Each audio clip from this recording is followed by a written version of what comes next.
በእግዚአብሔር እጅ ተይዟል፣ ደግሞ ታትሟል። ማኅተም የሚለው በዚያን ጊዜ የሮም ነገሥታት አንድ ደብዳቤ ጽፈው ያሽጉታል። ሲያሽጉት ትልቅ ምስጢር ከሆነ ተደጋግሞ ይታሸጋል። ይህ ማለት እስከ 7 ጊዜ ድረስ ይታሸጋል። ይህን የታሸገ መጽሐፍ የመንግስት ምስጢር ስለሆነ ማንም ሊፈታው አይችልም። እሽግ ይሆነው። ኢሳይያስም አንድ ጊዜ ስለ እሽግ መጽሐፍ ለማያውቅ ሰው እንካ ነው ይሉታል፣ ታትሟልና ለሚያውቅ ሰው መጽሐፍ ለሚያውቅ ሰው መጀመሪያ ለማያውቅ ሰው አነው ይሉታል፣ መጽሐፍ አላውቅም ይላል። ለሚያውቅ ሰው ደግሞ እንካ ነው ይሉታል፣ ታትሟልና ማንበብ አልችልም ብሎ ይናገራል። አሁን አንድ መጽሐፍ ከታተመ ከባለቤቱ ካተመው ሰውዬ በስተቀር በስልጣን ስለታተመ ማንም ቀዶ ማንበብ አይችልም፣ ማየት አይችልም። እንደ ፖስታን ብናየው ለምሳሌ ታትሞ ነው የሚመጣው። ከተላከለት ሰው ውጭ ከፍተ ማየት እጅግ የተከለከለ ነው። አሁንም እግዚአብሔር አምላክ በቀኙ ያለችውን መጽሐፍ አሽጓታል፣ ዘግቷታል፣ ታትሟል። ማንም እንዳያውቀው ማንም እንዳይረዳው ሆኖ ታትሟል። እርግጥ መጽሐፉ በሁለንተናው ተጽፎበታል፣ በውጭም በውስጥም ተጽፎበታል። ይህ ደግሞ ልዩ መሆኑን ያመልካል። ልክ እንደ ጽላቷ ማለት ጽላቱ ለሙሴ የሰጠው በሁለንተናው ተጽፎበት ነበረ፣ በውስጥም በውጭም። ከዚህ ላይ በውስጥም በውጭም የተዘጋ የተጻፈበት ነው። ግን ጽሑፉ እንዳይነበብ ወይም እንዳይገለጥ ታትሟል። ይህ ማለት በዓለም የሚሰራው ግፍና ችግር በዓለም ላይ ያለው ሁኔታ በእግዚአብሔር እጅ እንደታሸገ ሆኖ ተይዟል ማለት ነው። እንደታሸገ ሆኖ ተይዟል፣ በእግዚአብሔር እጅ ነው። ይህን የዓለምን ፍርድ የዓለም ይፍታዊነት፣ የዓለም ፍርድ፣ የዓለም ግፍ፣ ዓለም አንዱ በአንዱ ላይ የሚያደርሰው ቁጣ ማን ነው ሊፈታው የሚችለው? ለምሳሌ የዓለምን ኃጢአት፣ ዓለም ኃጢአተኛ ነው። የዓለምን ኃጢአት ማን ነው ሊፈታው የሚችለው? እንደታሸገ ነው የተቀመጠ። ይህ ማለት ከሰው ወገን በዓለም ያለውን ችግር ሊፈታ የሚችል ኃይል አለመኖሩን ያሳያል። የዓለምን ፍርድ ሊፈታ በዓለም ላይ ሊፈርድ የሚችል ትክክለኛ ፍርድ ሊሰጥ የሚችል ከዓለም ውስጥ የለም። ስለዚህ በእግዚአብሔር እጅ የተያዘውና የተወሰነውን የጊዜ የእቅድ የዓላማ በዓለም ላይ ሊደረጉ ያለውን ነገር ሁሉ በእግዚአብሔር እጅ የተያዘውን ነገር ሁሉ ሊፈታ ሊያነብም የሚችል የለም። መፍታት ብቻ አይደለም፣ ሊያነብም ሊያውቅ የሚችል የለም። የተፈቀደለት የለም። እንደታሸገ ነው ያለ። ስለዚህ መጽሐፉን ሊፈታ ሊያነብም የሚችል አለመኖሩን የሚያረጋግጥ ነው። ስለዚህ የዓለም ምስጢር ተዘግቷል ነው ባጭሩ። የዓለም ምስጢር በእግዚአብሔር እጅ ተዘግቷል። እንደተዘጋ ነው ያለ፣ እንደታተመ ነው ያለ፣ እንደተቆለፈ ነው ያለ። የዓለም ድርጊት ሁሉ በእግዚአብሔር እጅ እንደተቆለፈ ነው ያለ። የዓለም ተግባር በእግዚአብሔር እጅ እንደተቆለፈ ነው ያለ። ማንኛውም በዓለም ላይ ያለው ሁሉ በእግዚአብሔር እጅ እንደተቆለፈ ነው ያለ ነው። ሐሳቡን እንደዚህ ነው የሚያስረዳን። እንደታተመ እንደተዘጋ ህትም ወይ ተጻፍ ይላል። አንዳንድ ጊዜ ተው ዝጋው ማለት ተቆልፎ ይኑር ማለት ነው። ተቆልፎ ይኑር፣ ወደፊት እናገኛለን። ታትሞ ይኑር፣ ተዘግቶ ይኑር፣ ሳይከፈት ተዘግቶ ይኑር እንደማለት ነው። መዘጋት እንግዲህ አለመገለጥን፣ አለመነበብን፣ ያን ወደ ተግባር ማምጣት የሚችል ኃይል አለመኖሩን፣ ያንን መፈጸም መተግበር የሚችል ኃይል አለመኖሩን የሚያመለክት ነው። በተለይ ፍርዱን በዓለም ላይ ሊፈረድባት የሚገባውን ዓለም ለመልካሞቹ መልካም ለክፉዎቹ የክፋት ወጋቸውን ለመስጠት የሚችል በዓለም ላይ አለመኖሩን ይገልጣል። ፍትህ ለመስጠት ዓለም ይህን አድርገሃልና ይህን ዋጋህ ነው፣ ይህን ክፋት ፈጽመሃልና ይህን ቅጣትህ ነው ብሎ ፍትህ ሊሰጥ የሚችል ከእግዚአብሔር ውጭ ማንም አለመኖሩን ያመለክታል። ፍትህ ሰጭ። ስለዚህ የምድር ንጉሥ በምድር ላይ ሊነግስ የሚችል ፍትህ ሊሰጥ የሚችል አለመኖሩን ያሳያል። ይህን ያየው መልአክ ይህ መጽሐፍ መቼ ነው ምትማቱ የሚፈታው? መልአኩ እንግዲህ የዓለምን ግፍ ያያል፣ የዓለምን ጭቆና ያያል፣ የዓለምን ውጣ ውረድ ያያል። ያ ደግሞ ታሽጓል። ስለዚህ መቼ ነው የሚፈታው? ማን ነውስ የሚፈታው? የዓለም በብዙ ችግር ተወጥራለች። ችግሯ ግን ፈቸላትም። ምክንያቱም መጽሐፏ እንደተዘጋ ነው። የዓለም መጽሐፏ፣ የዓለም ተግባሯ፣ መጽሐፏ እንደተዘጋ ነው ያለ ማለት ነው። እና ያ መልአክ ማን ነው የሚዘጋው ብሎ ያውጃል። ማን ነው የሚከፍት የሚል በታላቅ ድምፅ ነው የሚያውጀው። ይህ ማለት ከፋቱን ለመግለጽ ነው ሐሳቡ የሚያውጃል። ዓለም በግፍ ተሞልታለች፣ በጭቆና ተሞልታለች፣ በክፋት ተሞልታለች። ተበዳዮች አሉ እና ፍርድ ያስፈልጋታል። ያንን ፍርድ ሊሰጥ የሚችለው ማን ነው? ዓለም በኃጢአት ተጥልቅልቃለች። ከዚህ ኃጢአት ሊያነጻ የሚችል ማን ነው የሚል ጩኸት ያሰማል ያ መልአክ። ራእይ ነው እያየ ያለ ዮሐንስ። እና ምንድን ነው በሰማይም ቢሆን በምድር ላይም ቢሆን ከምድር በታችም ቢሆን መጽሐፉን ሊዘረጋ ወይም ሊመለከተው ማንም አልተቻለው። አሁን ሌላ አለመኖሩ ነው። በሰማይ በምድር ከምድር በታች ሶስተኛ ዓለም ተብሎ የተጠራው ከምድር በታች የሚለው ነው። ይህ በሌላ ጊዜ ብንመለስበት እንዲያው ሰፊ ሐሳብ ሌላ ፍጥረት የሚለው ብዙ ቦታ ስለምናገኘው ሌላ ፍጥረት እነማን ናቸው የሚለውን ረጅም ጊዜ ሊወስደን ነው የሚችለው። ግን ሶስት ፍጥረታት የፍጥረታት አይነት በሰማይ ያሉ፣ በምድር ያሉ፣ ከምድር በታች ያሉ የፍጥረት አይነት አለ። እነዚህ ግን የዓለምን ችግር፣ የዓለምን ምስጢር፣ የዓለምን ፍርድ የታሸገውን ወይም ደግሞ ሌሎች ሊመለከቱት ያልቻሉትን የዓለምን ፍርድ ሊፈታ የቻለ ያን ችግሩን ሊፈታ የሌለ መሆኑን ያመለክታል። ይህ ቃል በተለይ ሮማውያን ነገስታት በክርስቲያኖች ላይ የሚያደርሱት ግፍና ጭቆና፣ ከዚያም በኋላ እስከ ዓለም ፍጻሜ ድረስ ሰዎች በሰዎች ላይ የሚያደርሱት ግፍና ጭቆና፣ ተበዳዮች የሚጮሁት ጩኸት፣ በዳዮች የሚያስጮሁት ጩኸት፣ በዓለም ላይ ያለው ሁሉ የሰማይን መልአክ እንዴት ነው ችግሩ የሚፈታው እያለ እያስጨነቀውና እያሳሰበው መሆኑን ይናገራል።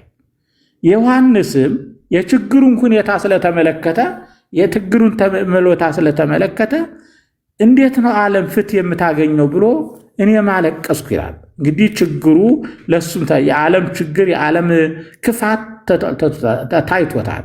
እና ለምንድን ነው ችግሩ? ማን ነው? እንዴት ነው የሚፈታ ይሄ ችግር?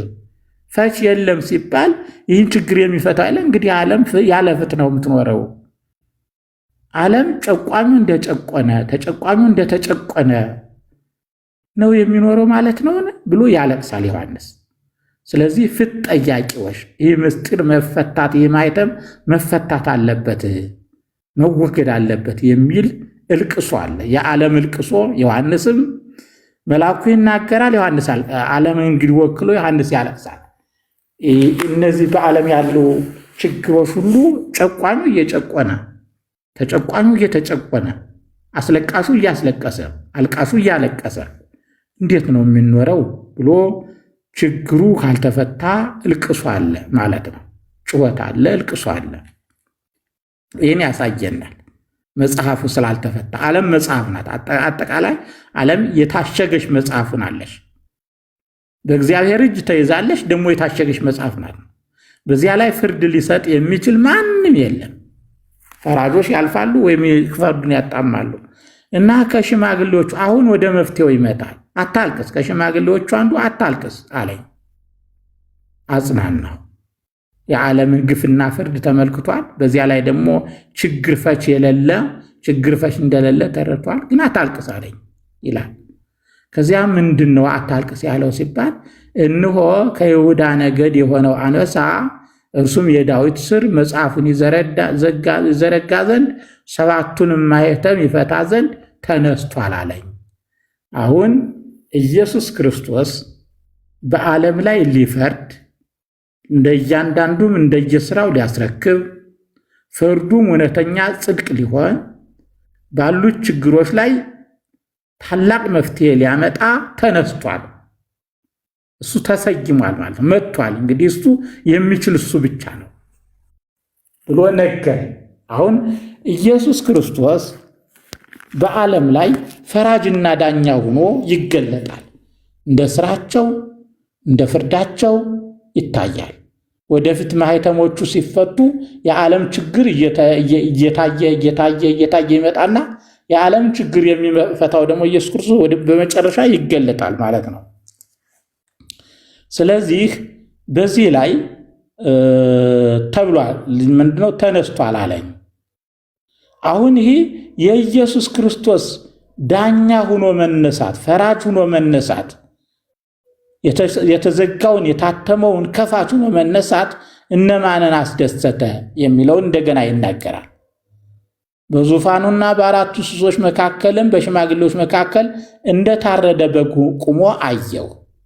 አሁን መስዋዕት የሆነው ጌታ በግ ነው ያለው። በግ መባሉ ደግሞ የዓለምን ኃጢአት ተሸክሟል። አንዱ ችግር በግ በመሆኑ በዓለም ላይ የነበረውን ኃጢአት አስወገደ ማለት ነው። አንዱ ማየተም እሱ ነው። የዓለምን ኃጢአት ማን ያስወግደው ተብሎ ነበረ። አሁን ግን በግ ሆኖ መስዋዕት ሆኖ ተገለጠ። መስዋዕት ሆኖ መገለጡ የዓለምን ኃጢአት ተሸክሞ አስወገደው፣ አጠፋው። አንዱ ቁልፍ እሱ ነው። መስዋዕት ሆኖ መገለጡ ራሱ የዓለም ኃጢአት እስካሁን የተከማቸው የዓለም ኃጢአት ሁሉ በክርስቶስ የተወገደ በመስዋዕትነቱ የተወገደ የጠፋ መሆኑን የሚያመለክት ነው። ያ መስዋዕት የሆነው ጌታ ስልጣኑን ይገልጻል። መጀመሪያ መስዋዕትነቱን የታረደው በግ እንደታረደ ሆኖ ነው የሚለው። እንደታረደ ሆኖ ግን ቁሟል። ሞቶ አይደለም፣ ሕያው ሆኗል። እንደታረደ በግ ሆኖ ቁሟል ማለት ሕያው ሆኖ እየታየው ነው። ስለዚህ የታረደው በግ ሕያው ሆኗል። ሕያው ነው፣ ሲታይ ሕያው ነው። የሞተ አይደለም፣ ወይም እንደታረደ የቀረ አይደለም፣ የቆመ ነው፣ ለፍርድ የተነሳ ነው። ይህም ብቻ አይደለም፣ 7 ቀንዶችና 7 ዓይኖች ነበሩት። 7 ቀንዶች ፍጹም ስልጣን ነው። ቀንድ ስልጣን ነው። ብከን ወጎሙ ለኩሎም ጸርነ፣ ጠላቶቻችን በአንተ እንወጋቸዋለን ይላል። አንሳ አለነ ቀርነ መድኃኒትነ እምቤተ ዳዊት ገብሩ፣ ከዳዊት ዘር የድህነታችንን ቀንድ አስነሳልን ይላል። እንስሳት በቀንዳቸው ነው የሚከላከሉት። እዚህ ላይ በቀንድ አለው የሚከላከልበት። ይህ ግን ፍጹም ስልጣን መሆኑን 7 አለው። ፍጹም ስልጣን መሆኑን 7 ያለው ፍጹም ስልጣን ቀንድ አለው፣ ጠላቶቹን የሚወጋበት። ያ ቀንድ ደግሞ የተከፈለ የተቀነሰ ሳይሆን ሙሉና ፍጹም ስልጣን መሆኑን ያረጋግጥልናል። ሙሉና ፍጹም ስልጣን መሆኑን ያረጋግጥልናል። 7 ቀንድ 7 ዓይኖች፣ እይታው ፍጹም ከሱ እይታ የሚሰወር የሌለ መሆኑን ያሳያል። 7 ፍጹምና ከእይታው ምንም ነገር አይሰወርም። ምንም በቃ 7 ዓይኖች ማለት ከእይታው ምንም የሚሰወር የለም። ፍጹም እይታ አለው። በልብ ያለውን ያያል፣ በእንኩላሊት ያለውን ይመረምራል።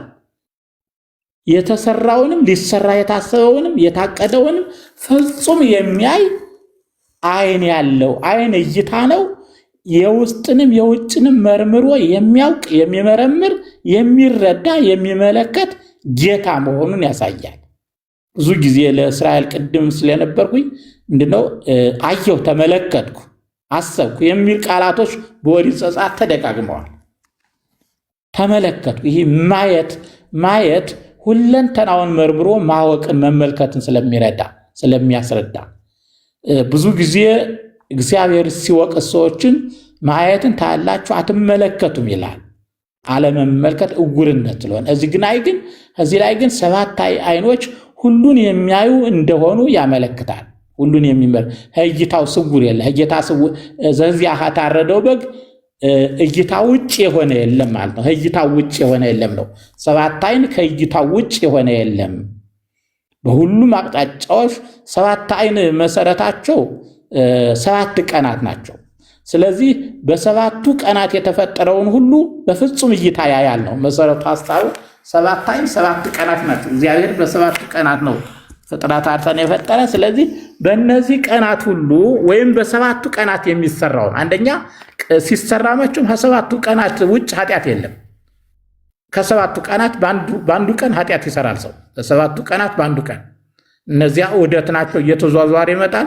ግን ከሰባቱ ቀናት በአንዱ ቀን ኃጢአት ይሰራል። ስለዚህ በሰባቱ ቀናት የሚሰራውን ማንኛውም ነገር የሚያይ ሰባት ዓይን አለው። ይህ ማለት በየቀኑ የምትሰራዋ አንድ ቀን 24 ሰዓት ነው የምትይዘው። በዚያች የምትሰራዋን ሁሉ ይቆጣጠራታል፣ ያያታል። ይህ ፍጹም ስልጣን መሆኑን ነው የሚያሳየው። እነርሱም በምድር ሁሉ የተላኩ የእግዚአብሔር መናፍስት ናቸው። መናፍስት ሲል መንፈስ ቅዱስ፣ ይህ እውቀቱ፣ ጸጋው፣ ምሕረቱ፣ ፍርዱ ጠቅላላ ተንትን ተብለው አሁንም መናፍስት ተባሉ። በምድር ላይ የሚሰራዋን ነገር ሁሉ የሚያዩ የእግዚአብሔር ዓይኖች። አሁን እንግዲህ የሚያዩ የእግዚአብሔር ዓይኖች አሉ። እነዚያም መናፍስት ተብለዋል። የእግዚአብሔር ዓይኖች አሉ። በምድር ላይ የሚመላለሱ ማለት የሚላኩ ማለት በምድር የምትሰራዋን ሁሉ እያንዳንዷን የሚመለከት የእግዚአብሔር ዓይኖች አሉ ማለት ነው። መናፍስት ተብለው የጠሩ ዓይኖች ናቸው። ዓይኖቹ ደግሞ በምድር ላይ የሚሰራውን ያያሉ የሚል ቃል ይነግረናል። ቁጥር 7 ላይ መጥቶም በዙፋኑ ላይ ከተቀመጠ ከዚያ ከቀኝ እጁ መጽሐፉን ወሰደው። ይህ መጥቶም የተባለው የታረደው በግ ነው። የታረደው በግ ስሙ በብዙ መልኩ አንደኛ ከይሁዳ የወገን የሆነ አንበሳ ተብሏል። አሸናፊነቱ ነው። ይሄ ደግሞ አንበሳ ተብሏል፣ ንጉስነቱን። ቀጥሎ ከዳዊት ስር ተብሏል። ይህም ደግሞ ከዳዊት ዘር መሆኑን፣ ሰው መሆኑን፣ ፍጹም ሰው መሆኑን፣ የዳዊት ልጅ መሆኑን ያመለክታል። የዳዊት ልጅ መሆኑን ያመለክታል። ከዚያ የታረደ በግ ተብሏል። መስዋዕትነቱን የሚያመለክት ቃል ነው። ፍጹም ስልጣኑን ሲያመለክት 7 ቀንዶች ያሉት አሸናፊ ማለት ያ በግ ብቻ መስዋዕት ቢሆንም ባለቀንድ ነው። መውጋት ይችላል። ቀንድ አለው። ያውም 7 ቀንድ ማለት ፍጹም ድል አድራጊ ቀንድ አለው ይለናል። ፍጹም ድል አድራጊ ቀንድ አለው ይለናል። ዮሐንስ እንዲህ ይነግረናል። ስለ ኢየሱስ ክርስቶስ ይህንን ይነግረናል።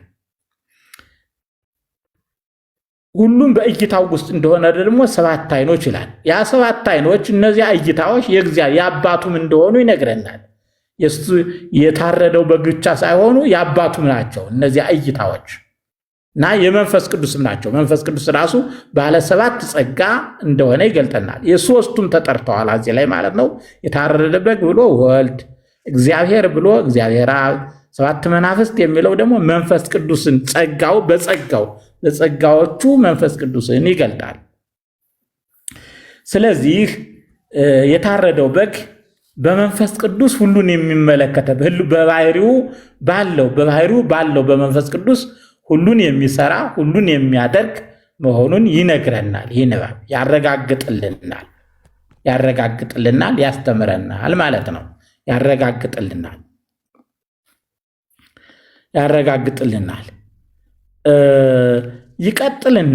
ይቀጥልና መጽሐፉን ወሰደ ይላል። ከማን? ከቀኝ እጁ። ይህ ማለት ምንድነው የሚለው? ከዚያ በቀኝ እጁ መጽሐፉን ወሰደ። ተቀማጩ ነው ማለት መጀመሪያ በቀኝ እጁ መጽሐፍ የያዘ አየሁ ብሎ የለ እሱ እግዚአብሔር አብ ነው። እዚህ ላይ ደግሞ ከቀኝ እጁ ወሰደ ማለት ከእግዚአብሔር አብ የወሰደውን ያሳያል። ይህ ማለት ይህ ቃል በሌላ ቃል ምን ይላል? ተውበኒ ስልጣነ ሰማይ ወምድር፣ ከአባቴ ተሰጥቶኛል፣ ስልጣኑ ተሰጥቶኛል። አሁን ይህ መጽሐፉ ነው ማለት ነው። ስልጣኑ ተሰጥቶኛል፣ ኩነኔ የሰማይ የምድርና የሰማይ ስልጣን ተሰጥቶኛል። አብ በማንም ላይ አይፈርድም፣ ፍርዱን እንጂ ለልጁ ሰጠው እንጂ ይላል። ደግሞ በግልጥ ያለ ራእይ ክርስቶስ የተናገረው ማለት ነው። ፍርዱን ሁሉ ለልጁ ሰጠው እንጂ ይላል። እዚህ ላይ መቀበሉ ይናገራል። በዚች ዓለም ላይ ሊፈርድባት እችን ዓለም ተረክቧል። ወይ ሊፈርድባት ወይ ሊፈርድላት የተረከባት መሆኑን ከአብ የተረከባት መሆኑን አብ በማንም ላይ አይፈርድም፣ ፍርዱን ሁሉ ለልጁ ሰጥቶታል የሚል ቃል ስለምናገኝ ይህን ቃል ነው የሚፈታልን። የዚህ ቃል ትርጉም ነው። ይህ ቃሉ የሚያረጋግጥልን የዚህ ቃል ትርጉም ነው እና ከአባቱ እንደተቀበለ ይናገራል። መጽሐፉን እንደተቀበለ መጽሐፉን በወሰደ ጊዜ በእጁ ባስገባ ጊዜ የመላእክት ምስጋና፣ ይህ የመላእክት ምስጋና ሲወለድ አመስግነዋል። ሲነሳ ሕያው ሆኖ ተነስቷል እያሉ በመቃብሩ በተቀበረበት በነበረው ቦታ ተገኝተዋል። ሲያርግም ይህ ያራጋችሁት እናንተ ያረገው ኢየሱስ ነው፣ ዳግመኛ ይመጣል ብለዋል። እዚህ ላይ ደግሞ መጽሐፉን በእጁ ሲያደርግ ስልጣኑን ሁሉ አብ በማንም አይፈርድም፣ የሰማይና የምድር ስልጣን ተሰጠኝ በሚልበት ጊዜ በሰማይ ያሉ መላእክት በችም 4 እንስሶች 24ቱ ሽማግሌዎች የተባሉት ተገቢ እንደሆነ እየገለጡ ነው። እዚህ ላይ ተገቢ እንደሆነ ነው የሚገልጡት ያለ ተገቢ እንደሆነ በዓለም ላይ የመፍረድ የእሱ ብቻ ቢሆን መልካም ነው። ክርስቶስ ተነስቶ አይደለ ስልጣን ሁሉ ተሰጠኝ አለ ሞትን አሸነፈ በኋላ። እዚህ ላይም ይህን ዓለም ለመፍረድ ሁሉ ለማድረግ ስልጣኑን ሲቀበል በመጽሐፍ መልክ ናት። አሁን እዚያ በቃላት መልክ በቃል ነው የተነገረው ሁሉ ስልጣን ተሰጠኝ ብሎ፣ እዚህ ላይ ግን በመጽሐፍ መልክ ነው ስልጣኑን ሲረከም ያው መጽሐፍ። ይህም ማለት አንድ ባለስልጣን ለስልጣኑ ማረጋገጫ የታተመ መጽሐፍ ይሰጠዋል። ወይም ሚኒስቴር ነህ ዝም ብሎ ሚኒስቴር ነህ አይባልም። በተወካዮች ምክር ቤት በቃል ብቻ ተነግሮ የሚቀር አይደለም፣ ደብዳቤ ይደርሰዋል። ማንኛውም ሲቀጠር ደብዳቤ ሲደርሰው ነው መቀጠሩን የሚያውቀው። ከዚህ ላይ አሁን የዓለምን ስልጣን መረከቡን በደብዳቤ መልክ ነው እየተረከባት ያለ ዓለምን በደብዳቤ በተጻፈ በመጽሐፍ መልክ ተረክቧታል። ሁለንተናዋ ዓለም በአንድ ደብዳቤ ውስጥ ሆና ዓለም ሁለንተናዋ በደብዳቤ ውስጥ ሆና ተረክቧታል። እና ሲያዩ ወደ ምስጋና ገቡ። ተገቢህ ነው የሚል ተገቢ ነው የሚል ተገቢነቱን በግልጽ ይናገራሉ።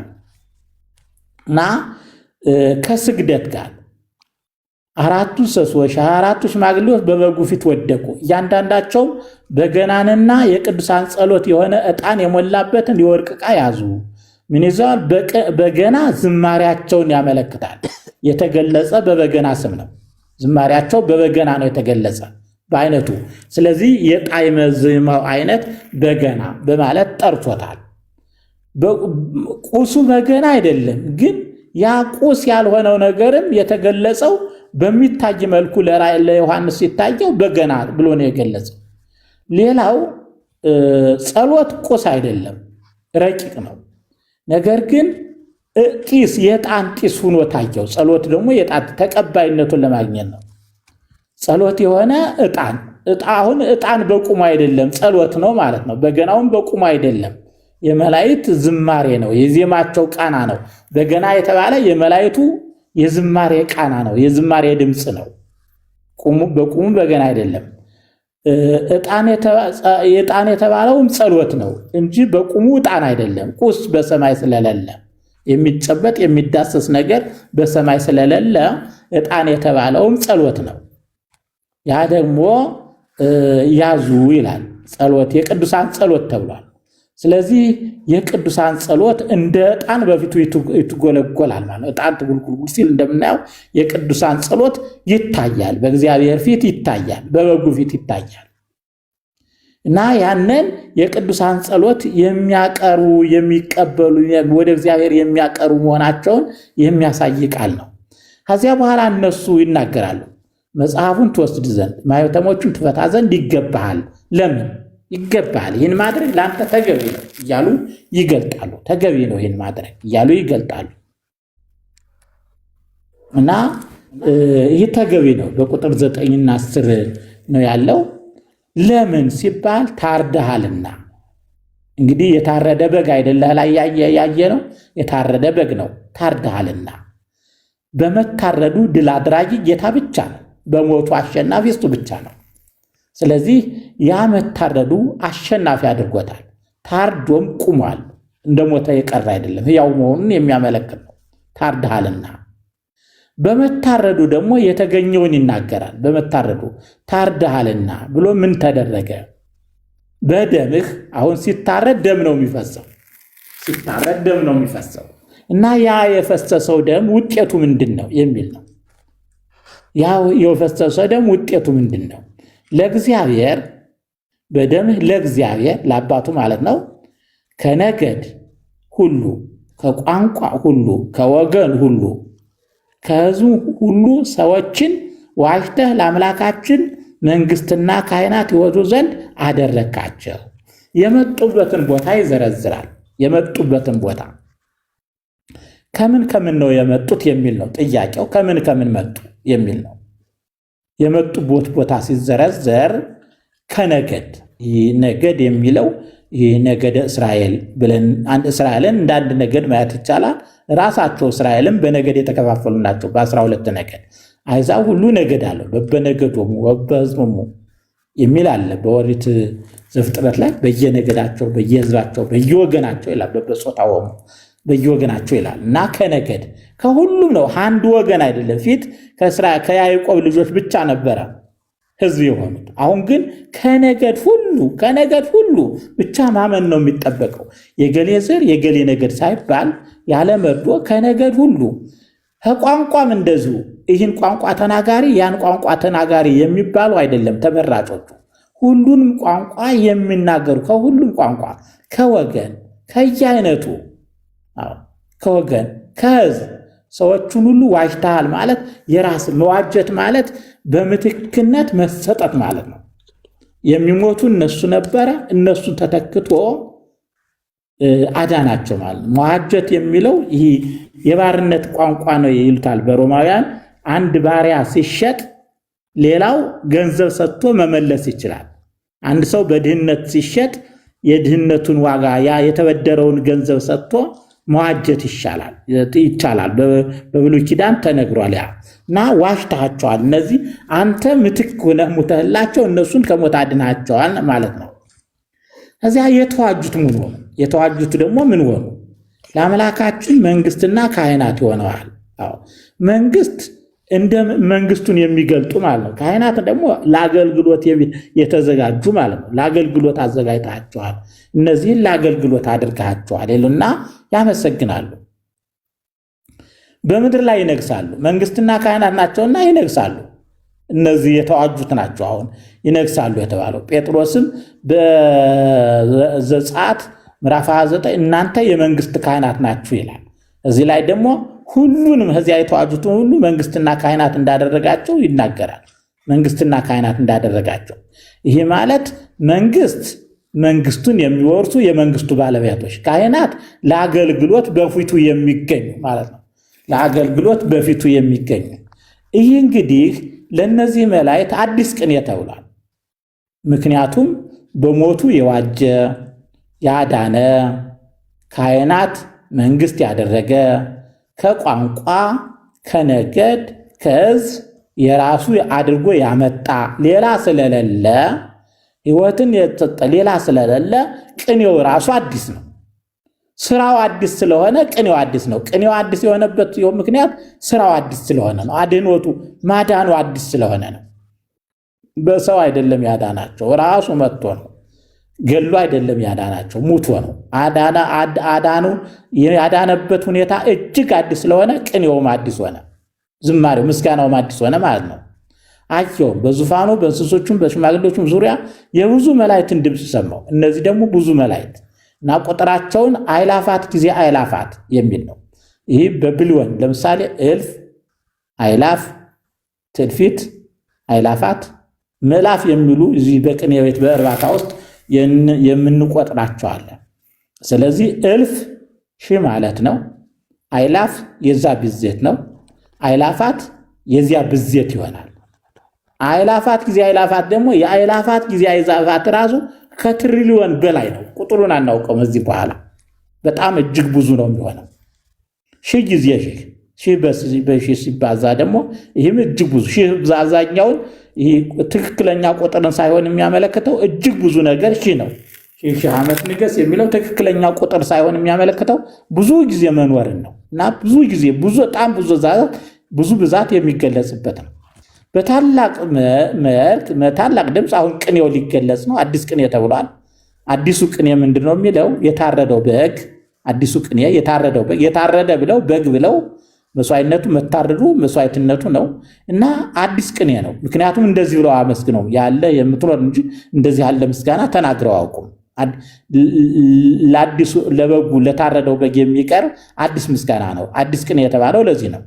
የታረደው በግ ኃይልና ባለጠግነት ኃይል ማለት ካህሊነት ሁሉ ማድረግ፣ ባለጠግነት ማለት ስጦታ አለ ሁሉ። ምክንያቱም 7 ዓይኖች ሁሉም ስጦታ ነው። ባለጠግነት መስጠት መቻል እሰጣለሁ ሲል የማያጣ ጥበብ የሚገልጠው ደግሞ የሚሰራው ስራ ሁሉ በእቅድ በፕላን የተዘጋጀ ምክንያቱም የሰው አዳዳን የመንግስቱ አወራረስ ዝም ብሎ በዘፈቀደ ሳይሆን እጅግ በጥበብ አንድ ድንቅ ፎቅ ሲሰራ እጅግ ጥበብ ያረፈበት መሆኑን አንድ ድንቅ ስዕል እጅግ ጥበብ ያረፈበት መሆኑን የሚያሳይ ነው።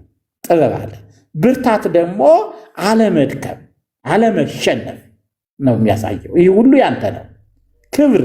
ክብር ደግሞ የባህሪ ማንነት ነው። ክብር ብዙ ጊዜ የባህሪ ስብሐት ነው በግዕዙ የባህሪ ማንነት ዘላለማዊነት የባህሪው ማንነት ነው። ምስጋና ከሰዎች የሚቀርብ ነው። በረከት ለሰዎች የሚሰጠው ያለው በሱ ውስጥ ነው፣ ግን ለሰዎች ይሰጣል። ለሰዎች ስጦታ ሆኖ የአባቴ ብሩካን ተብሎ ይህ ሁሉ ይገባል። እንግዲህ ይህ ማለት ኃይል ሁሉን ማድረግ መቻል ባለጠግነት ለሰዎች የምትሰጠው ስጦታ ባለጠግነት አንተ ውስጥ ነው። ጥበብ የምትሰራ ሁሉ በእቅድ በፕላን የታሰበ የታቀደ እና የተስተካከለ ነው እንጂ በዘፈቀደ የተሰራ አይደለም የሚል ነው። ብርታት ይህን ስታደርግ ደከመኝ ሰለቸው ማያውቅ መሆኑን ይገልጣል። ክብር ደግሞ ባህሪ ማንነቱ ነው። ምስጋና ከሰዎች የሚቀርብለት ምስጋና ነው። በረከት ለሰዎች የሚያድለው ነው። ይህ ለአንተ ይገባል። ይህን ነው አንተ ይህ ያለህ ነው አሉ። በሰማይና በምድር ከምድር በታች በባህርም ያሉ ፍጥረታት ሁሉ በእነርሱም ውስጥ ያሉ ሁሉ በረከት፣ ምስጋና፣ ኃይል ከዘላለም እስከ ዘላለም በዙፋኑ ለተቀመጠው ለበጉ ይሁን አሉ ነው። እንግዲህ አሁን ሁሉም ወደ ምስጋና ይገባል። ሁሉም ወደ ምስጋና ገባ። ሁሉም አመሰገነ። መላእክት ጀመሩት፣ ሁሉም ተቀበለ። ምንድነው የመላእክትን ምስጋና ነው ብዙ ጊዜ የምናመሰግነው። ስብሐት ለእግዚአብሔር ቅዱስ ቅዱስ እግዚአብሔር ጸባኦት ፍጹም ሙሉ ሰማያት ወምድር ቅድሳት ተስዋዕቲከ የምንለው መላእክት ኢሳይያስ ነው ሲያመሰግኑ የሰማቸው። ስብሐት ለእግዚአብሔር በሰማያት የምንለውን መላእክት ሲያመሰግኑ የተሰማ እና ሰዎች ያን ምስጋና ይቀበሉታል። ያን ምስጋና ተቀብለው ያመሰግኑታል። ሲሉ ሰማ። አራት እንስሶች አሜን አሉ፣ እውነት ነው አሉ። እንስሶቹ እውነት ነው አሉ። ሽማግሌዎቹ ደግሞ ወድቀው ሰገዱ ብሎ ያጠቃልናል። ይሄ አጠቃላይ ኢየሱስ ክርስቶስ በዓለም ላይ ዓለም በእጁ እንደተያዘች በውስጧ ያለው ማንኛውም ነገር ተይዟል። አሁን ዓለም መጽሐፍ ናት፣ በእጁ ተይዛለች። ወደፊት ይህን ለመዘርዘር ይህ የወደፊቱ መግቢያ ነው። መጀመሪያ ዓለም መጽሐፉና ተይዛ የዓለም ችግር ደግሞ ፈች አጥታ ነበረች። የዓለም ችግር፣ የዓለም ፍርድ፣ የዓለም ፍርደ ገምድልነት፣ የዓለም ግፈኛነት እና የዓለም ሕይወትም የመዳናቸውም ችግር ፈች አጥቶ ነበረ። አሁን ግን ችግሩን ፈች መጽሐፏን በእጇ ይዟል። አሁን መጽሐፉ እውነት ነው፣ አንተ በቀር ሊይዘው የሚገባ ያለ። ምክንያቱም አንተ ለመያዝ የሚያስችል ባህሪ ተሸክመሃል። ደግሞ ዓለምን ይዛታል። ያደንካቸው ያዚያ ውስጥ ያሉ አሉ። እነዚህ ሁሉ አንተ አድንሃቸዋል። አሁን ያንተዎቹ ለአንተ መንግስትና ካህናት ናቸው። መንግስትና ካህናት ለመሆን ወስደሃቸዋል። በሌሎቹ ደግሞ በሚቀጥለው ደግሞ በሌሎቹ ላይ የሚያሳየውን ፍርድ የሚያመለክት ነው ማለት ነው። ስላዳመጣችሁን ያመሰግናለሁ። ስብሐት ለእግዚአብሔር ናቸው የሚል ችግሩ። አሁን እዚህ ቤት አዲስ ሰው ይመጥና ያብራራኸውን ሁሉ መልሶ ይጠይቃል። አራት እንስሶች በዚህ በምዕራፍ ስንት ላይ ነው የጀመርኩት? በምዕራፍ 4 ላይ አራት እንስሶች በመጀመሪያ ያየናቸው ናቸው እና እዛ ላይ ታይተዋል። እዚህ ላይ እንኳን በመጽሐፍ ቅዱስ አውድ ላይ ቢሆን ጥሩ ነው። እርግጥ እዚህም ላይ ተጠቅሰዋል፣ ግን እዚያ ታይተዋል በሰፊው እና ምናልባት የተቀዳ ካላችሁ ያንን መልሶ ማየቱ ተገቢ ነው። ያቱ ወደኋላ እየተመለስኩ ማየቱ እንትን ይላል። እንደዛ ነው የሚታየ ይሻላል። ሌላ ጥያቄ ካለ ወንድማችን፣ ሌላ ጥያቄ ጎባታል። በዚች ዓለም ያለው ደግሞ ምንድነው? የታሸገው ነገር ይህን መፍትሄ የሚሰጥ ለሚፈረድለትም ለሚፈረድበትም ማን ነው መፍትሄ የሚሰጠው የሚል ጥያቄ ቀርቧል። ከዚያ በኋላ ታጣ እንደ ታጣ አልቀረም፣ በጉ ተገኘ ነው ሐሳቡ እንጂ ቀጥታ መጽሐፍ አይደለም። ምክንያቱም መጽሐፉ ሲፈታ እኮ አሁን ሌላ ነው። አሁን በሌላው በሚቀጥለው መጽሐፉ እያንዳንዱ እሽግ እየተፈታ ይነበባል።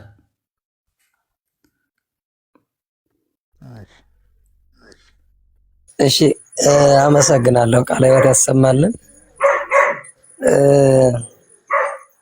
እንደታረደ በግ ቆሞ አየሁት ሲል ያው በግልጽ ተብራርቷል። ከመጀመሪያ ጀምሮ እስከ መጨረሻ ነበርኩና ግን እንደታረደ ብሎ የታረደ መቆም አይችልም። እንደገና ቆሞ አየሁት ሲል ምን ለማለት ነው? እንደዚህ አይነት ይሄን ቃል የሚገልጽልን ያለ እንደታረደ በግ ቆሞ አየሁት ነው እያለ ያለና እስቲ ይህን በደንብ አባታችን ቢብራራ። መታረዱ መስዋዕትነቱን ነው። በግ መሆኑ ደግሞ የዓለም በግ ተብሎ ተጠርቷል። መቆሙ ግን ሕያውነቱን ያመለክታል። አሁንም ሕያው ነው፣ ፍርድ ለመስጠት አሁንም አለ ማለት ነው። ለሚያምኑት የሚቆምላቸው መሆኑ ይሄ ቅዱስ ቅዳሴ ላይ ነው። ሊቀ ካህናት ዘይቀውም ለቅዱሳን በደብተራ ሱም የሚል አለ እና ይህ መቆም ጥቃት እንዳይደርስባቸው መከላከልን ያሳያል። አንዳንድ ጊዜ መቆም የሚለው ማንም በሱ በሆኑት ላይ ጥቃት እንዳይደርስ፣ ጥቃቱም ፍጹም የሚያጠፋ እንዳይሆን፣ ቤተክርስቲያን ፍጹም የሚያጠፋ እንዳይሆን የመከላከልን የመጠበቅን ሁኔታ ነው የሚያሳየው።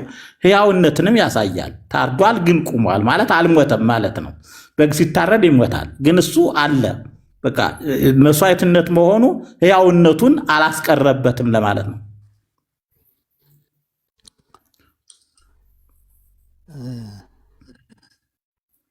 አንድ ሰውዬው ወደ ላይ ሳቡትና በቃል ቢጠይቅ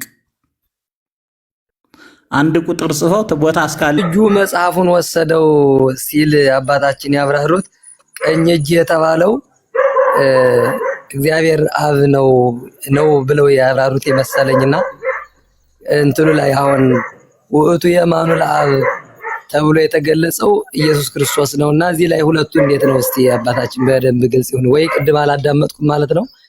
ከሆነ ደግሞ ቀኝ እጁ የተባለው ከእግዚአብሔር አብ የተቀበለው ነው ብለው ያብራሩት የመሰለኝ። እዚህ ላይ ስልጣን ነው። ምክንያቱም ምንድነው በቀኝ እጁ በውስጥና በኋላ የተጻፈበት በሰባቱ ማኅተም የተጻፈ መጽሐፍን አየሁ ይላል። አሁን ይሄ ቀኝ እጅ የተባለ ሲያየው እንደ ወቅቱ ነው የሚፈታ እንደ ሁኔታው። አዚያ ቀኝ እጅ የተባለው በዚህ በኦሪት ዘጸአት አይቼዋለሁ። ቀኝ እጅ የተባለ ወልድ ተብሎ ተጠርቷል። ፈንወለነ መዝራዕት ወልዑለ ሲል ከዚህ ላይ ደግሞ ስልጣን ነው፣ ሐሳቡ ስልጣን ነው። ስለዚህ አባቱ ስልጣን እንደሰጠው ይህ ተወበኒ ስልጣነ ሰማይ ወምድር፣ የሰማይና የምድር ስልጣን ተሰጠኝ፣ አብ በማንም አይፈርድም ፍርድን ለልጁ ሰጠው እንጂ የሚለውን ሐሳብ ለመግለጥ ነው። ተምሳሌታዊ ነው። እዚህ ላይ እንደየወቅቱ ነው ሊፈታ የሚችለው። እዚህ ከቀኝ እጁ ሲል ከአብ ያለውን ስልጣን ወልድ ተቀብሎ በዓለም ላይ ለመፍረድ ወልድ ተቀበለ ማለት ነው። ይህ ደግሞ በንባብም ተደግፏል። የሰማይና የምድር ስልጣን ተሰጠኝ፣ አብ በማንም አይፈርድም ፍርዱን ሁሉ ለልጁ ሰጠው እንጂ የሚለውን ሐሳብ ለመግለጽ ተብሎ ነው። ስለዚህ ስልጣን ወደ ወልድ የመጣ ተጠቅሎ ወደ ወልድ የመጣ መሆኑን ለማመልከት ነው እጅ የተጠራው።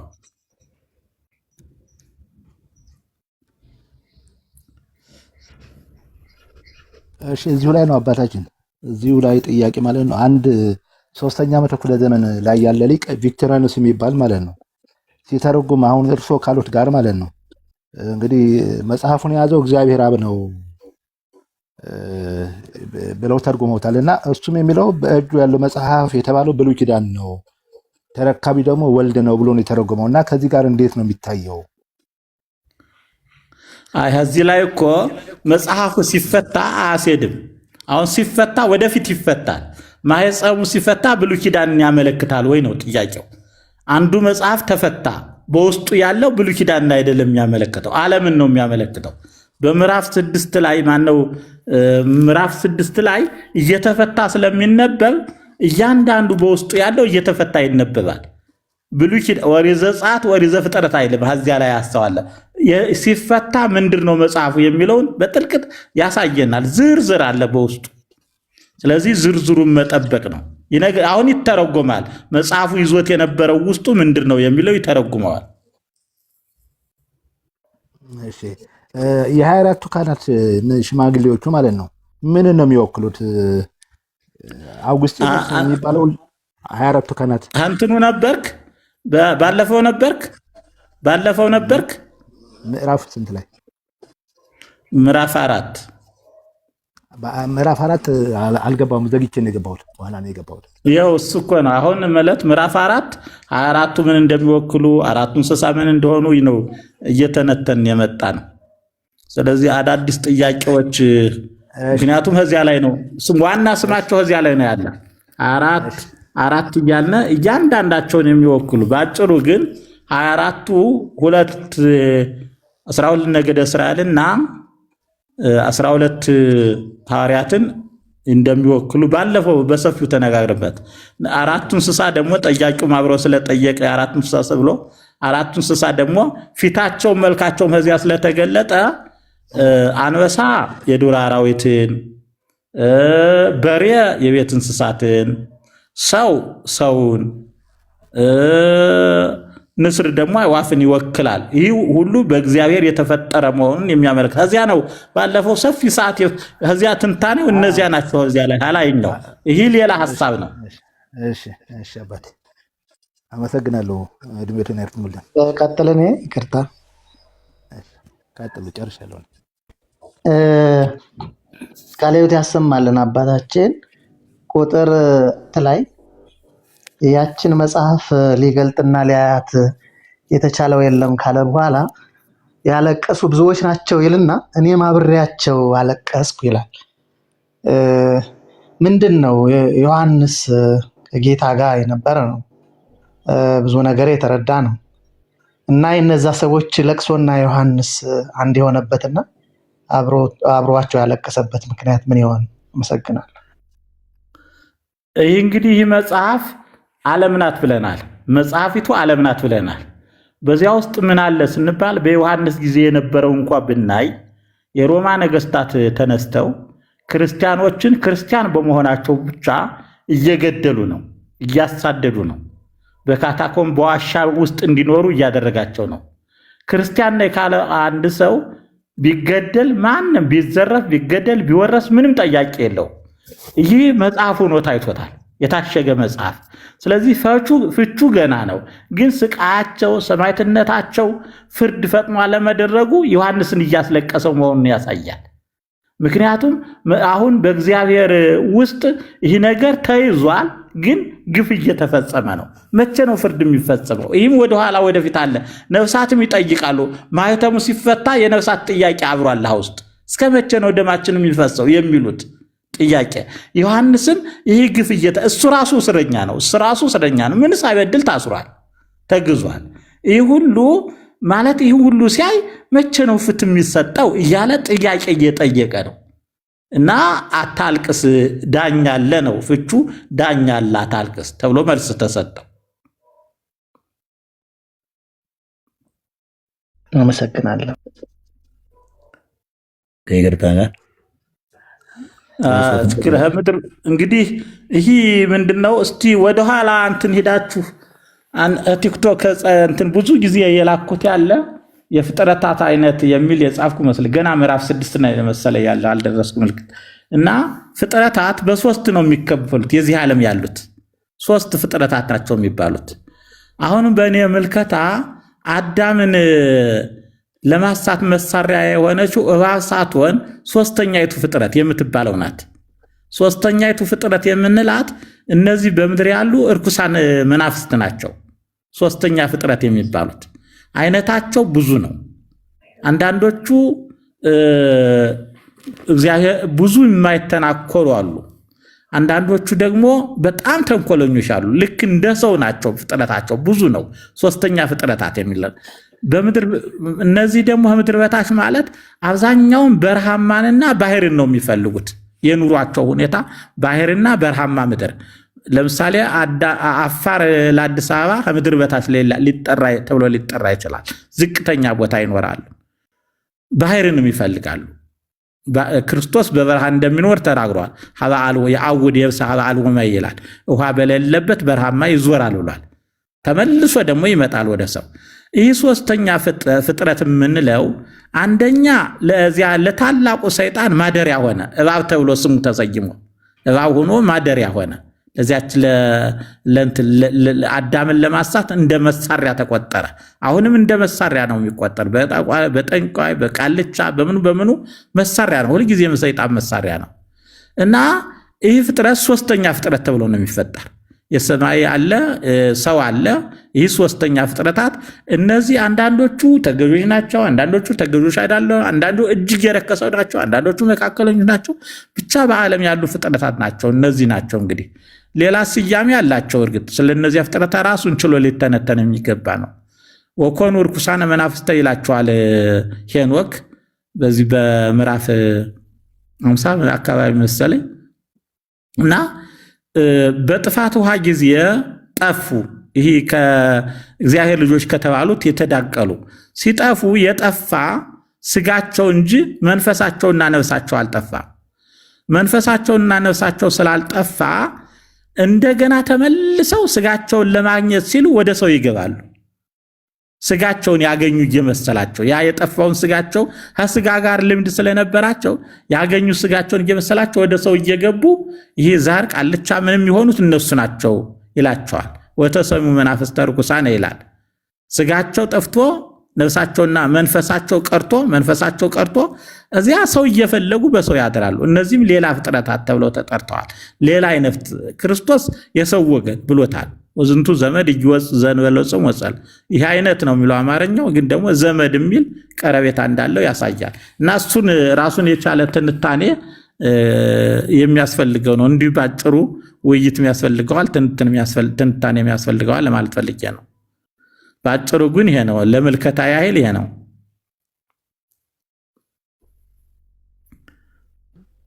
እሺ መልካም የታየ አሁንም ቃላት ያሰማልን። እንግዲህ ሌላ ጥያቄ ካለ እንቀበላለን፣ ግን እኔም በረከቱ እንዳይቀርብኝ አንድ ሁለት ጥያቄዎች ላንሳ። እኔ ጥያቄ የምጠይቀው የመጽሐፍ ቅዱስ ነው። እኔ ያስኩት መጽሐፍ ቅዱስና እሱ ያነበቡት በአንድ ሶስት ነገሮች ይለያያልና የትኛው ነው ለማለት ያክል ነው። ቁጥር 5 ላይ ያለው ካለቆቹም አንዱ አታልቅስ ነው ከይሁዳ ነገድ የሆነው አንበሳ እርሱም የዳዊት ዘር መጽሐፉ ይገለጽ ዘንድ መጽሐፉን ይገልጥ ዘንድ ሰባቱን ማኅተም ይፈታ ዘንድ ድል ነስቷል አለኝ ይላል። እዚህ ላይ አሁን ሽማግሌዎች የሚሉትን በሰው መጽሐፍ ቅዱስ እዚህ ላይ አለቆች ነው የሚለው። እንደገና ደግሞ ድል ነስቷል ተነስቷል ነው ብለው ሰው ያነበቡት ቅድም። ይሄ ደግሞ ድል ነስቷል ይላል። ከዛ ደግሞ የእግዚአብሔር መናፍስት ያሉትን የእግዚአብሔር መንፈስ ነው የሚለው ይነታይ እና በየትኛው ቢሄድ ይሻላል የሚለው እሱ የግዕዝ ሐሳብ ነው። ሊቃናት አስርቶ እስራው አርባዕቱ ሊቃናት ነው የሚለው ግዕዙ። ሊቃናት የሚሉትን ሳይተረጉሙ አለቆች በማለት ወሰዱት። የግዕዙን ቋንቋ ወደ እንዳማረኛው አድርገው እንዳማረኛ ወስደውት እንዳለ በቁሙ ማለት ነው። አሁን ግሪከኛው ሊቃናት የሚለውን ሽማግሌዎች በማለት ነው የግሪከኛውን ሐሳብ የወሰዱት። ይህ ማለት ሽማግሌ ማለት አለቅነት ነው፣ መሪነት ነው። ይህ የተወሰደው ነው ሐሳቡ ምንድነው? ከሙሴ መጽሐፍ ነው። ምንድነው የሚለው? ህራይ ሰባ ቀሲሳነ 70 አለቆችን ምረጥ ነው የሚለው። መሪዎች ማለት ነው። ያነዚህ አለቆች እስራኤልን የሚዳኙ ናቸው። እዚህ ላይ ደግሞ 24 አለቆች ሊቃናት የሚለውን አለቆች አንዳንድ ቦታ ደግሞ ቀሳውስት ይላል እንዳለ ቀሳውስት የሚልም አለ። አለቆች ሽማግሌዎች ሲል ቀሳውስት ይላል። ስለዚህ የሱ ከግዕዝ የተወሰደ ነው፣ ግዕዙ ነው። ድል ነስቷል ግን ድል ነስቷል የኔም ድል ነስቷል ተነስቷል ተሳስቼ ብየው እንደሆነ ድል ነስቷል እዚህም ያው ነው። ድል ነስቷል ነው የሚለው። ማኅተሙ ይፈታ ዘንድ ድል ነስቷል ነው የሚለው። ወሞአ ነው ግዕዙ፣ ወሞአ ነው። ሞአ ደግሞ አሸንፏል፣ ድል ነስቷል አንድ ነው። ግዕዙ ራሱ ሞአ ነው የሚለው። አንበሳ ዘምነገደ ዳዊት ሞአ አንበሳ ዘምነገደ ይሁዳ ነው ራሱ። ሞአ አንበሳ ዘምነገደ ይሁዳ ከይሁዳ ነገድ ከእሴይ ስር የሆነው ድል ነስቷል ስለሚል እዚህም ተነስቷል ሳይሆን ድል ነስቷል ነው ንባቡ። ድል ተነስቷል ብዬ አንብቤ ከሆነ ስህተት ነው የሚሆነው፣ መታረም ያለበት ነው። ስለዚህ ሞዓ ነው። በሱም በሶ ባለውም በኔ ያለው ይሄ እንትኗን ነው ያስኳት፣ ይህች 66ቷን ነው ያነበብኩባት። እሱ ያሉት ደግሞ ያ 81 ባይሞላም 81 ተብሎ የተተረጎመውን ይመስለኛል በንባቡ ሳይው እሱ ላይ አለቆች የተባለው እሱ ነው። አይነታይ አይ መጽሐፉን አውቀዋለሁ ማለት በጥሬ በቁሙ ነው። አንዳንድ ጊዜ ሽማግሌዎች የሚለው ለአፍ ቀላል በሚል አለቆች በቁሙ ይሁን ተብሎ ነው የተተረጎመ። በእንትኑ ነበር እሱ የዚህ የመጽሐፉ ሲተረጎም ብዙ ነገር ያወዛገበ ነበረ። ብዙዎቹን አላስማማ ያለ እኔም ነበርኩ። ብዙ መምህራን ተሰባስበው ነበር። የኛ መምህር ነበሩ ራሱ ሊቀ ሊቃውንት መንክር ነበሩ፣ ያን ጊዜ አብረው ነበሩ እና ብዙ አወዛጋቢ ነገሮች ተነስቶ ኋላ በምን ተስማማ የግሪከኛው በስር ይቀመጥና የግዕዙ እንዳለ ይፈታ የሚል ነው። የግዕዙ ይፈታ የግሪከኛው ደግሞ በስር ይቀመጥ የሚል ነው የተወሰደው ሐሳብ። በዚህ መልኩ ነው ይሄ የትኛው እንትኑ ይሄውም በምድር ሁሉ የተላከ የእግዚአብሔር መንፈስ ነው የሚለው ሐሳብ። እሱ ምንም ችግር የለውም። አሁን በምድር ሁሉ ስለሚል የተላከ የእግዚአብሔር ሰባት ፍጹምነትን ስለሆነ ሰባቱ መንፈስ የሚል ሌላ ንባብ ስላለ ነው። ዘጸአት አለ እሱ ላይ ግዕዙ ሰባቱ መናፍስት ነው የሚለው፣ ሰባቱ ነው የሚለው ራሱ ዘውቱ በውስጡ በሰባቱ መንፈስ ያለው ስለሚል መናፍስት ለው ያባሱ ሰባት ከሆነ መናፍስት መባል አለበት ለሚል ከአሃዙ ጋራ ለማያያዝ ነው የተወሰደው። አሃዙ ሰባት ካለ አሃዙ ብዙ ነው። ስለዚህ መናፍስት ብሎ ቢበዛም ጸጋውን ስለሆነ ችግር የለውም የሚል ነው። መንፈስ ቢልም ይሆናል። ግን አንድ ጸጋን ወይም አንድ ኃይልን ነው የሚያመለክተው። በኢሳይያስ 11 ላይ ሰባት ነው የተጠራ። ያ ሲደመር መናፍስት ወደሚል ይወስደዋል የሚል ሐሳብ ነው። የግሪከኛው ሐሳብ ከስሩ መናፍስት ይላል። በግሪከኛው አላሉትም። እሱ ህግሩ ይታዳ ሀዳ ወታሽ ናታሽ ነው ይላላው ግሪከኛው ብለዋል ይላላው ብሎታል። ግሪኮ ሰባት እሱ ነው የተወሰደ። እዚህኛው ግሪከኛውን እንዳለ ግሪከኛውን ነው። እዚህ ደግሞ ግዕዙ መንፈስ ስለሚል ነው ማለት ነው። አይነታ ግን አሁን እንደንትን ስነድ እንደሚስጥር ስነድ አሁን ቅዱስ ጳውሎስ መጀመሪያ መንፈስ አንድ ነው ብሎ ከገለጠ በኋላ ነው ሀብታቱንና ጸጋውን የሚዘረዝረውና ግን ሰባቱ ሀብታት ስንል ወደ ሚስጥር ስነድ አሁን ይሰደድናል። አሁን ሰባቱ እግዚአብሔራት አንልም መቼምና የምራሱ አንድ አካል ስለሆነ ሰባቱ መናፍስት ስንል ጸጋውን ብናበዛ ይሻለንም ወይ ራሱን ከሚበዛ እንደው ግሪኩስ ትክክል ነው ወይ? እዚህ ላይ አካሉን ሳይሆን ጸጋውን ነው ያመጣው። አካሉን ሳይሆን ሰባት ካለ ወደ ጸጋው ነው የሚገባ። አሃዙ ጸጋውን ነው የሚያመለክት። አካል ከሆነ አንድ አካል ተብሎ ነው የሚጠራ። ግን ወደ ጸጋው ስለሄደ ጸጋው ቢበዛ ምንም አይደለም። ሲደመሩ እነዚህ የዚህ መንፈስ የዚህ የእውቀት መንፈስ፣ የምክር መንፈስ፣ የኃይል መንፈስ፣ እግዚአብሔርን የመፍራት መንፈስ ተብሎ የተጠራው በዚህ ላይ ጸጋዎቹ ስለሆኑ በጳውሎስ እንትን ላይም አሉ። ይሄ በ12 ላይ በቆሮንቶስ ላይ ያለውም ተደምሮ ያን ግሪከኛው ነው። ግሪከኛው እንዲያስላለ እናቱ ግሪከኛው አይደለም። ግሪከኛው እንዲያስላለ በዚያ እንውሰደው ስለተባለ ነው። እሺ እኔ ታየ ከቁጥር 12 ደግሞ በታላቅ ድምጽም እንዲህ አሉ፣ ለታረደው በግ ኃይልንና ባለጠግነትን ጥበብንና ብርታትንም ክብርንና ምስጋናንም በረከትንም ሊቀበል ይገባዋል ይላል። ይሄ መጽሐፍ ቅዱስ እንግዲህ ሊቀበል ይገባዋል የሚለው አንቀጽ ምንድነው? ሲብራራ ተቀባዩስ ማን ነው? የሚገባውስ ምንድነው የሚለው? የሱ ነው ማለት እኮ ነው። ይሄ የሱ ነው፣ ባህሪው ነው ማለት ነው። ተቀባዩ ያው ወልድ ነው ማለት ድል የነሳው ነው። ሊመሰገን ይገባዋል። ይህን ስላደረገ ሊመሰገን ይገባዋል። በምን ክበር፣ ተመስገን፣ ኃይል ያንተ ነው፣ ብርታት ያንተ ነው። በእንትናችን ሁልጊዜ እንለየለን ኃይል፣ ክብር ወስብሐት። በአቡነ ዘበሰማያት መጨረሻም እንደዚያ እንላለን። ሁልጊዜ ያንተ ነው፣ ባህሪህ ነው፣ ገንዘብ ነው መባሉ እውነት ነው። ይህ ቢባል ይህ እውነት ነው ለሱ እንደ ውዳሴ ከንቱ ዝም ብሎ ሰዎች ለማክበር ፈልገው ሳይሆን ባህሪው ነው፣ የራሱ ነው። የራሱ ስለሆነ የራሱን መናገር ተገቢ ነው እንደማለት ነው። ሊቀበል ሲል እንደ እንግድነት ከዚያ በፊት እንዳልነበረው እንደው ለምሳሌ በሰዎች ዘንድ ነው ሰዎች እንዲሊሉት ይገባል፣ እኛም ልንለው ይገባል ነው። ባህሪው ነው። ባህሪውን እየገለጥ ለምሳሌ ቅድስና ባህሪው ነው፣ ግን ቅዱስ ቅዱስ እንለዋለን። ቅድስና ክብር ያንተ ነው፣ ኃይል ያንተ ነው እንላለን። ሁልጊዜ እኮ ያንተ ነው ስንል ያንተ ነው አለህ፣ ሊቀበል ይገባዋልም፣ ይህን ልንለው ይገባል ነው። እኛ ይህን እያልን ማመስገን ይገባናል። አዲሱን ቅኔ ይህን ማለት ይገባናል፣ ምክንያቱም የሱ ነውና ማለት ነው።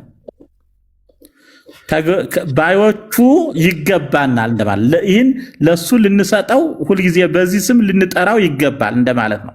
በስሙ ልንጠራው ይገባል። ስሙ ማን ነው? በረከት፣ ኃይል፣ ብርታት ማለት ነው። ስለዚህ ከኛ እነዚህን ነገሮች ለሱ ማቅረብ። እሺ እኔ ታየ አሁን ምንድነው በዚህ በመጽሐፍ ቅዱስ ሁልጊዜ የእግዚአብሔር ስም በዘር ነው የሚጠራ። በዘር ነው ስንል ለምሳሌ ሕይወት ስሙ ነው፣ ፍቅር ስሙ ነው፣ ብርሃን ስሙ ነው። እነዚህ ስሞቹ ናቸው፣ የእግዚአብሔር ስሙ ናቸው። እዚህ ላይም ስሞቹ ነው የተጠሩ፣ ስም ናቸው ለሱ። በረከት ስሙ ነው፣ ክብር ስሙ ነው፣ ምስጋና ስሙ ነው፣ ስብሐት ማለት ነው፣ ኃይል ስሙ ነው። እነዚህ ስሞቹ ናቸው።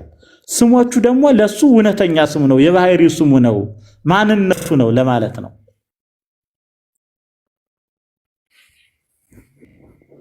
ከውጭ የሚመጡ ሳይሆን ከባህሪው ያሉ ናቸው። ሰው ደግሞ ባህሪውን ማመስገን ገልጦ ባህሪውን ነው የሚያመሰግን፣ ማንነቱን ነው የሚያመሰግን። እሺ እኔታ ቃልዎት ያሰማ። አመሰግናለሁ። በጽሁፍ አስቀምጨዋለሁ ሐሳቤን። አባታችን ቡራኬዎት ይድረሰኝ። ድካሞት አገልግሎት ነው ብዬ አምናለሁ። በጽሁፍ ያስቀመጥኩትን በድምጽ ይግለጡ ስላሉ ነው አባታችንና ይሄ የተመሰጠረው ምስጢር እንግዲህ ኢየሱስ ክርስቶስ በአካለ ስጋ ያደረገው የተገበረው ነው ብዬ አምናለሁና ምናልባት ለዮሐንስ በዚህ መልክ በራእይ መልክ መገለጹ ስለምን ጉዳይ ለአጽንኦት ነው ወይስ ስለምን ጉዳይ ነው የሚል ጥያቄ ነው ያለኝ። ይሄስ በዚህ መልክ ለዮሐንስ ራሱ ነው የተረጎመው ወይስ ከዛ በኋላ የተነሱ ሊቃውንት ናቸው በዚህ መልክ የተረጎሙት የሚሉትን ጥያቄዎች ለማንሳት ነው። አመሰግናለሁ። አሁን ያው ዮሐንስ አንድ የተጨነቀበት ነገር ነበረ። ምክንያቱም እሱ በግዞት ነው፣ ክርስቲያኖች እየተሰደዱ ነው። ስለዚህ ተስፋ ማየት አለበት።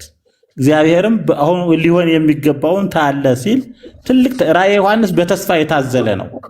ምንም እንኳን ችግር ቢታይበትም በዚህ ውስጥ ብዙ መከራዎች በራእይ የታደለ ያውና ሊያሳየው ወደደ። ያ ደግሞ የሚደረገው ነገር በራእይ ነው የተመለከተው፣ በራእይ ነው የተመለከተው። አሁን እዚህ ላይ ምንድነው እንዴት ተተረጎመ የሚለው ትርጉሙን አብዛኛውን ከብሉይ ኪዳን ነው እየወሰድን የምንተረጉመው ያለ። ከብሉይ ኪዳን ያሉ ለምሳሌ ከይሁዳ ነገድ የሆነው አንበሳ የሚለው ከብሉይ ኪዳን በቁሙ አለ። ብሉይ ኪዳን ኦሪት ዘፍጥረት አለ።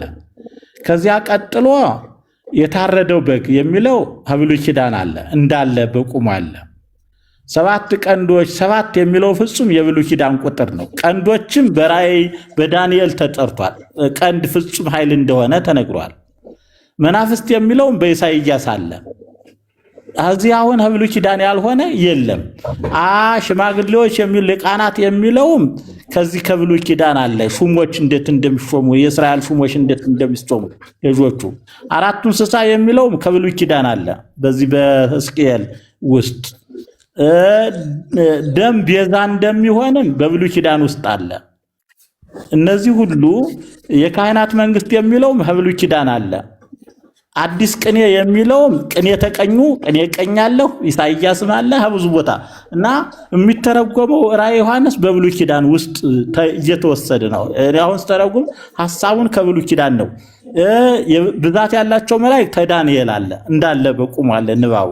እነዚህ ሁሉ ከብሉይ ኪዳን ነው እንጂ ትርጉሙ ዝም ብሎ ተፈጥሮ ሳይሆን ብሉይ ኪዳን መጥቶ ብሉይ ኪዳን ስለተገለጸ ዮሐንስ ደግሞ ብሉይ ኪዳን ያውቅ ስለነበረ ትርጉም አያስፈልገውም ለዮሐንስ። ምክንያቱም ብሉይ ኪዳን ስለሚያውቅ ሲታይ ያውቀዋል ብሉይ ኪዳን መሆኑን እና ይተረጉመዋል። አንዳንድ ጊዜ ሲጠፉት ግን ትርጉሞች አልፈው ይህ ማለት ይህ ነው የሚለው አለ የሚል አለፈው አይተናል። ሰባቱ ከዋክብት ሰባቱ አብያተ ክርስቲያናት ናቸው የሚል የሚተረጉሙት፣ ሰባቱ ተራሮች ሰባቱ አብያተ ክርስቲያናት እንደዚህ የሚል ትርጉሞች አሉ። ሰባቱ ከዋክብት ሰባቱ አለቆች ናቸው፣ ተራሮች እንደዚህ የሚል ሌላ ቦታም እንደዚሁ አልፎ ትርጉም አለ እንጂ ይህ ግን በብሉይ ኪዳን ነው የሚተረጎም። ሁሉም በብሉይ ኪዳን ተጽፎ ስለተገኘ በቃ በብሉይ ኪዳኑ ሐሳብ የተተረጎመ ነው ለማለት ፈልጌ ነው።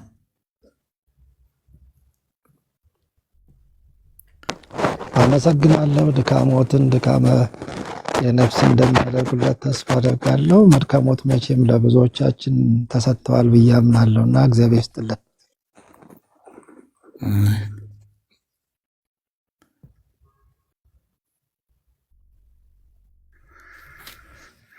እሺ እኔ ታየ መልካም አባታችን መላከ ገነት አሉ አለሁኝ። እኔ ታየ አለሁኝ፣ እየሰማሁ ነው። በጣም ግሩም ነው። ጥያቄውም መልሱም በጣም ያስደስታል፣ ደስ ይላል። ቃለ ሕይወት ያስደስታል፣ ደስ ይላል። ጥያቄዎችንም የኔታንም ቃለ ሕይወት ያሰማልን ብቻ ነው የምለው። እግዚአብሔር ይስጥልን። ፕሮግራም መሪውን በደንብ ነው የመሩልን። በጣም አመሰግናለሁ የኔታ ናሁሰናይ። ሁላችሁም ስለተሳተፋችሁ፣ ስለመጣችሁ፣ ስለታደማችሁ፣ ጥያቄም ስለጠየቃችሁ በጣም እናመሰግናለን እና በረታታው ይሄን የመሰለ ቃል እግዚአብሔር ያው ለኛ በጣም ያስፈልገናል እና ሌሎችንም ለመሳብ ሸር ማድረግ አንርሳ። በአንድም በሌላም በርታ ብሎ ጉባኤው በደንብ አድርገን ሰው በበዛ ቁጥር እኛ ያላሰብናቸው ጥያቄዎች ይነሳሉ በእኛ ውስጥ የሌሉትና ሰው ሲጠይቅ ነው ደግሞ ብዙ መረዳት የሚኖረው ከጠያቂዎቹ ጥያቄ ተነስቶ እና ሲመለስ። ከዛ ውጭ ያው በሰዓቱ እንገናኝ። ሰሞኑን ያረፈድሁት ለቅሶ ምናምን ስለነበረ ነው። እኔም በሰዓት ለመገኘት እሞክራለሁ። ሁላችንም በሰዓት እንገኝ። ክብር ያድልልን። ነገ ምንድነው? ነገ የኔታ ናሁሰናይ ትምህርት ያስተምሩናል። እንደ ትእዛዝ ነው ማዘው ቀጥታ